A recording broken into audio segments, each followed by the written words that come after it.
হৈছে soap from waste cooking oil। এটা দুখ লগা কথা হৈছে যে আমি প্ৰতিদিনে গৃহত ব্যৱহৃত কৰা ৰন্ধন তেল পেলাই দিয়া হয়।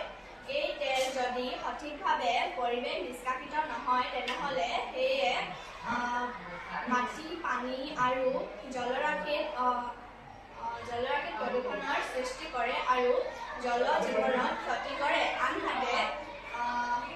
আনহাতে বজাৰত পোৱা চাবোনবোৰ সাধাৰণতে বিদেশৰ তেল আৰু ৰাসায়নিক দ্ৰব্যৰ পৰা বনোৱা হয়।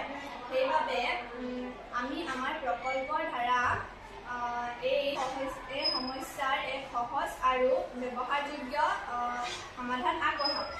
আমাৰ ভাৱনা হৈছে ব্যৱহৃত ৰন্ধন তেলক সংগ্ৰহ কৰি তাৰ পৰা পৰিষ্কাৰ আৰু ইক'-ফ্ৰেণ্ডলি চাবোন বনোৱা। এই প্ৰক্ৰিয়াটোক চেবন বিশ্লেষণ বোলা হয়, যি এটা প্ৰক্ৰিয়া য'ত তেল আৰু এটা শক্তিশালী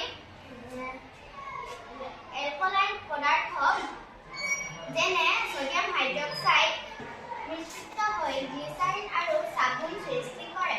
এই গ্লিচাৰিন ছালৰ বাবে অতি উপকাৰী।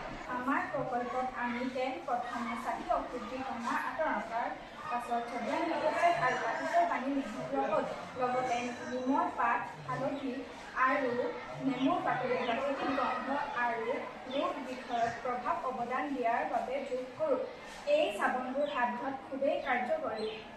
সেয়া সুগন্ধি আৰু কম ৰাসায়নিক বৰঙণিৰে স্বাস্থ্যসন্মত। এই প্ৰকল্পৰ দ্বাৰা আমি শিকিছোঁ যে ব্যৱহৃত বস্তুবোৰ অপচয় কৰি নেপেলাই তাক পুনৰ ব্যৱহাৰ কৰি নতুন সামগ্ৰী আৰু ব্যৱসায় সৃষ্টি কৰিব পাৰি। ইয়াৰ দ্বাৰা দেশীয় সম্পদ অধিক লাভৱান হ'ব পাৰে। ইয়াৰ দ্বাৰা প্ৰকৃতিৰ সংৰক্ষণ হয়, নতুন উদ্যোগ আৰম্ভ হয় আৰু দেশীয় আত্মনিৰ্ভৰশীলতা শক্তিশালী হয়।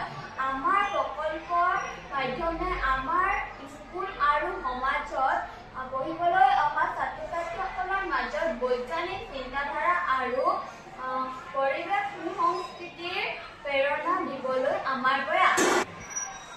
এই প্ৰকল্পত আগবাঢ়ি প্ৰত্যেক আমি অনুৰোধ জনাব বিচাৰিছোঁ যে তেওঁলোকে ঘৰত বা বিদ্যালয়ত এই পদ্ধতি অনুসৰণ কৰি নিজৰ হাতৰ নিজৰ চাবোন বনাব পাৰি, যাতে সকলোৰে পৰিৱেশৰ বাবেই নহয়, স্বাস্থ্যৰ বাবে সহায়ক হয়। ধন্যবাদ।